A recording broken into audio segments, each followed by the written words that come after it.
you've got your customers that you interact with, the suppliers, the competition, and the industry environment. This is all very important because within your business are your business processes as well as your business functions, and it's important for both of those to be able to adapt to your particular environment. Let's begin to take a look at two views of an organization. For example, at the top, you'll see kind of the traditional view. This is the organization chart. You've got the business functions that are centered around centers of expertise, which makes very good sense. But your processes actually flow sideways from your suppliers through handoffs to the different business functions to create value of your products and services for your customers. So from that perspective, we begin to take a look using the Rumler-Brache methodology as an integrated view of that picture. So if you see on the bottom part of your screen the integrated view, you'll see the company sort of at the 30,000 foot level with the roof off, so to speak, and with the various business functions showing like art, research and development, manufacturing, sales and marketing, and it shows the handoffs. We call that the white space in the organization, and those are very, very important in terms of making sure that those handoffs are smooth between each of the individual departments. We found that roughly 60% of efficiencies and performance improvements are within the handoffs in the organization. Either they're not specified very clearly or they're sometimes just the dropping of the ball. So it's very important that the view of the cross-functional processes, that they manage that white space between the different business functions. Now next we want to look at three levels of performance. There's three levels that can contribute to business performance. The very first one is the organizational level. The organizational level includes the corporate strategy, the business model that serves your customers, metrics, very important, the reporting relationships, the political environment, and of course the culture of the company. All of those help to contribute to business performance and consistent results. The next level is the process level. This particular level includes the workflow, the logic of how the work gets done in your organization, the materials flow, equipment and layout of space. This is also very important because this shows the sideways view of the raw materials or services going in through each of the different departments and being handed off to create the value for your customers. And finally, there's the people level of the folks that are actually working within the context of those processes. So that includes the skills, the knowledge, the attitude that they have, the feedback that they get on their day-to-day basis, the rewards, of course, lifestyle within that. That all contributes to the performance of the business. Next, we take a quick look at the Rumler-Brache methodology. You'll notice that it's divided into two sections. One is the process management piece, and one is the process improvement piece. Now, I'm primarily giving you this background so that you can see where in the methodology that this process relationship map is created, and it will be done right here in Phase 0. So we'll talk a little bit more in detail about that. But primarily, you take the corporate strategy and you begin to put an inventory together of all the processes that you have in the organization. And then those can be depicted on the process relationship map, and that's why it's so important. The other tool that we have that we use in the Phase 0 is the super system map. That's that map we looked at earlier. We have more detailed versions of that show the different handoffs between the environment and suppliers, and of course, and to the customers. But taking a look at that, you begin to look at critical business issues, and you begin to align which processes will be able to contribute to solving that particular critical business issue. So the end result of Phase 0 is a performance improvement plan. And that's very important because you've got a list of prioritized process improvement projects. Now at the bottom, you'll see the process improvement piece. These are the various projects that you have that have been prioritized, and they can be sequenced through phase 1, 2, and 3. So you'll see we're not going to be going into details on those, but those are your process improvement projects that then, once they're done, they become the outputs of that goes into phase 4, which is then the process is assigned, the cross-functional process is assigned a process owner, which then is accountable for the performance of that particular process. And of course, performance metrics all the way from the organizational level to the process level to the job performer level are very important in making sure process management works well. Here's another view of the performance planning or phase 0 phase. We're taking external data, we're taking it and applying it towards the inventory of processes that we have, and then we're also taking a look at the internal data, the organization, the key processes, their current performance, current initiatives that are taking place. We begin to apply the strategy. We filter that with a focus, priority, and alignment to come up with that performance improvement plan. So within that performance improvement plan, we've got critical business issues, targeted process and improvement goals, dependent processes and impacts, and of course the budget, project, and timelines. Let's take just a brief look and orient ourselves with what is a process. Well, of course, a process is a series of actions which, through the use of resources, convert one or more inputs into one or more outputs that create value for our customers. We sometimes call that the T-SIPOC process profile model. So you've got a trigger that actually begins that process. You have various actions. Sometimes these are depicted as sub-processes that create and change the inputs coming in from the suppliers into the outputs to the customer. And it's this process profile that gets depicted on a process relationship map. So processes really are the way everything worthwhile happens in your organization, and it's not procedure or documentation or standardization. Processes are simply the way the work gets done. There's, of course, different scopes of process improvements. For example, if we've got these blue silos representing the different business functions, it's very important for the managers of each of these business functions to be able to kind of look down their silos and actually see the processes, the cross-functional processes that go throughout and through their organizations, and which other organizations they need to relate to in order to have true process performance. You'll sometimes see that a problem or improvement area is confined to an activity that's contained within a work group. And so there's minimal upstream or downstream to improve that particular process. Many times we call that polishing the silo, so to speak, where you're really basically just focusing on those processes. Next, you've got an intermediate type of process improvement opportunity, and that's related to a process or activity that's contained within a work group but may have significant impact on other activities within a cross-functional process, and it's important to know what other business functions that process crosses. And then finally, very complex ones include an entire cross-functional or multiple processes.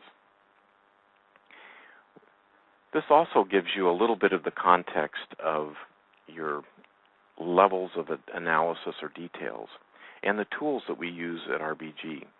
The very first level is, of course, the process, and that we're basically looking at the developer support or IT process. In this particular case, we've got a support request coming in. We've got support being fulfilled. We've got a tool called the Process Relationship Map that we're looking at today that helps show the relationships between these various processes. But just to put it in context, you'll see that the next tool is, of course, the process profile, and that's that model we looked at just a few slides ago, where you're taking a look at what's inside, what are the major chunks of work that get accomplished within inside that process, and that we depict on the process profile.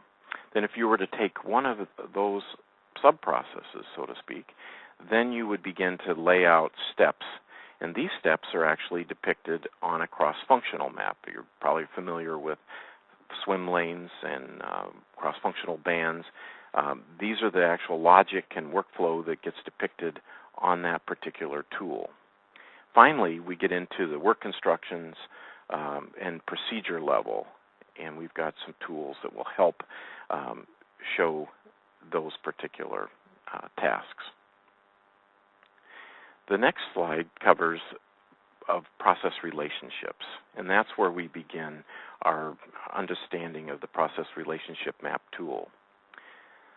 So most business processes are both suppliers to and customers of other business processes. No matter how well designed or managed the process is, the performance is ultimately dependent on the quality of the inputs, which includes materials, information, and other resources. For example, the order fulfillment process, if we were looking at that, we would look and make sure that the inventory management that supports that process is functioning really well. Otherwise, no matter how much effort we put improving this particular process, we wouldn't be able to accomplish it. So the handoffs between these various processes need to be managed in order to get optimization on that particular process. Now we're ready to begin. We've got our process relationship map. Of course, it's a picture of the inputs and output relationships between the major business processes in an organization. Now that might sound like a daunting task, but typically there's maybe 17 to 24 processes at that level that really get depicted on a process relationship map. And the use of this particular map is to help identify, prioritize, and sequence process improvement efforts.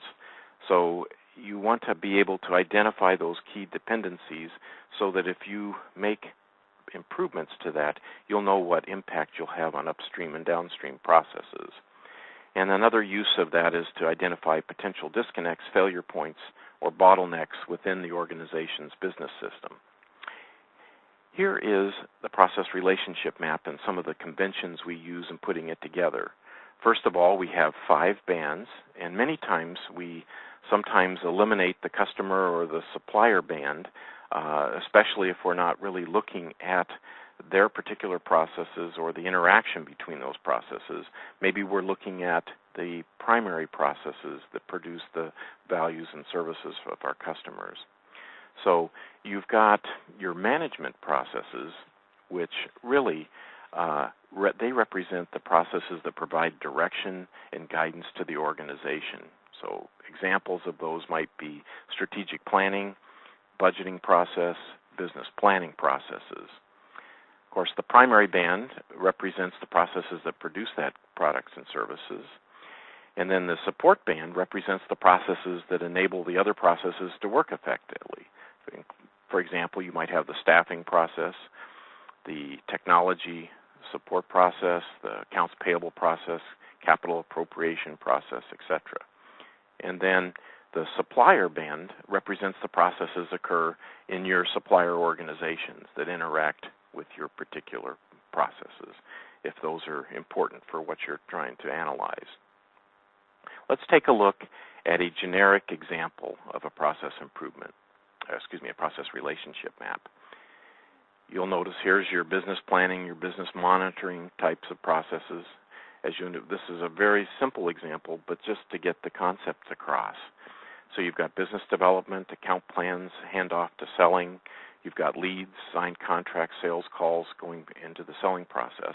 Many times we use the ing word on the word to really depict that it's a process, so that it's easy to get confused with the sales business function versus the selling process. The selling process, if you can use your imagination, this particular process is really, if you were to double-click this, you would get a process profile, and then from there you would actually get, if you double-click the process profile, you would actually get a cross-functional map. So in essence, the process relationship map is a great way of organizing your various cross-functional process maps that get created in your analysis and design. So it's a high-level model, but it's a way of organizing all your business processes. There's another tool that's optional in putting together that process relationship map, and we call that the process inventory.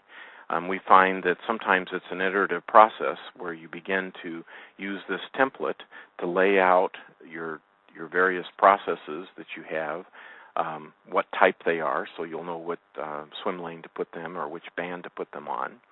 Then you've got your key output of that particular process, and then which processes actually receive that.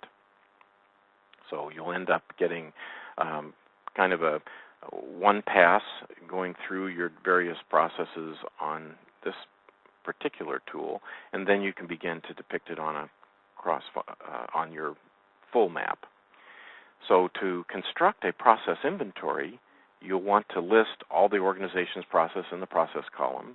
You'll categorize each of them. You'll identify the key process outputs, and you'll identify the key receiving processes for each of those processes and put those in the receiving column. And then you'll want to use this information in, of course, developing your process relationship map. Now, to construct a process relationship map, many times we'll take and use a template. Sometimes if you just sit at your computer, and especially if you're putting together the process relationship map with a team, it's a great idea to create, say, a 3-foot by 4-foot wall chart of a blank process relationship map. And then we use 3 by 5 Post-it notes to represent the various processes. So it's a great way to get away from your computer and the technology, have the group centered around looking at the wall with the process map and begin to lay out the processes in the appropriate order that they might occur. And the great way of using the 3 by 5 Post-its is that you can actually move those around fairly easily to make sure that you've got them in the right order and the right dependencies. So it's a great way of doing it. Then you can use Sharpies to draw the lines and the handoffs between the various processes. So you begin by putting that process on the bands. You begin to add the upstream and downstream processes from that. You can, if you've put the process inventory together, you can certainly use that as a tool to help guide the dependencies and handoffs between the various business functions. Finally, we end up numbering the process boxes, not so much because of their sequence, but many times the number just helps in referring to the box. We number them top to bottom, left to right, and that's helpful to say, hey, we want to look at box number 8. We know exactly kind of where to go and where that is on the map. Now let's take a quick look at the various relationships between these maps and models. Some of our other webinars that we'll be having in the future here will be covering each of these models so that you can kind of get a feel in more detail of how to construct them. But the most important thing today is to learn how they're all related. So for example, you have your super system map. This is created in phase 0. It's primarily a tool for executives. Again, you've got your environment, your suppliers, your competitors, and your customers. It's a great tool to identify kind of your strengths, weaknesses, opportunities, and threats, and it's also a great tool to identify that critical business issue. The next tool, of course, is the process relationship map that's usually developed in phase 0, but it can also be developed in phase 1, depending on if you're already in the throes of a process improvement project. And you'll notice we've got some color coding here. For example, in this map, we've got the process here as a red box. It's interesting because when we look at our cross-functional processes, you'll notice that this box is also in red. meaning that if you were to explore further within this particular box, you would actually see all of these process steps with these business functions down the left-hand side. You'll also notice that on this map, a function relationship map, we have our blue business functions or centers of expertise, and we have the handoffs that we looked at earlier in that integrated view or systems view of the organization. So you've got your customers on the outside, you've got your suppliers over on the left-hand side, but you're looking at the major handoffs between the different business departments. Well, you can actually take a red highlighter and actually highlight, if this is the order fulfillment process, you can actually take a red highlighter and highlight the different handoffs all the way from the order from the customer back to the product or service being delivered to the customer. And that's a great tool for explaining to a company that's very functionally oriented how to, what a process is and how to really visualize it. So in essence, you've got a process depicted here. Here you've got a process depicted as the handoffs between the business functions, and here you've got a process depicted as a cross-functional view of the different business functions going down the left-hand side, and then you've got your logic or workflow going down, going from left to right on the map. So that gives you kind of a high-level view, and again, we'll be taking some of these particular tools and having brief 30-minute webinars on those as well. That completes kind of our view of how to construct a process relationship map tool. Hopefully that's been very helpful to you, and I know you'll have some questions, so please feel free to contact me directly. Again, my name is John Keller. My phone number direct line is 214-239-8502. You can also reach me via email at jkeller@rumlerbraish.com.